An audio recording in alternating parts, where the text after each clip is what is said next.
What's up, everyone? Welcome to the video. Today we're going to take a look at how to change the battery in this Volkswagen Taos remote key fob.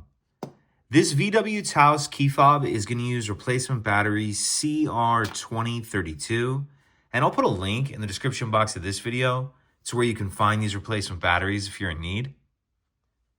The first thing I'm going to do is grab my key fob and remove the emergency key that's in the top of it.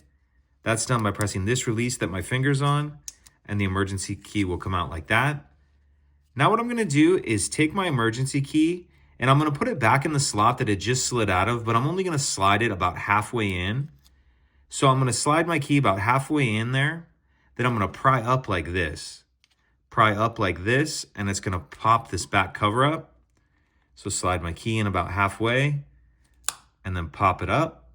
You can see it only comes up about that far. Then we can pull it the rest of the way off with our fingers like that. Now we see our battery right here, and I'm going to use the end of the key to get on the edge of the battery right here and get it out of that holder. And if you have a small flathead screwdriver, it may be a little easier than that key.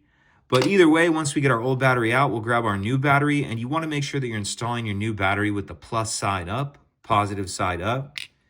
And I'm going to tuck this edge in first like that, and then snap the battery down into place. And then we'll snap this back cover on, slide our emergency key back in, and that's it. If you could take a second to like and subscribe, it helps us out, and I'd appreciate it. Thank you.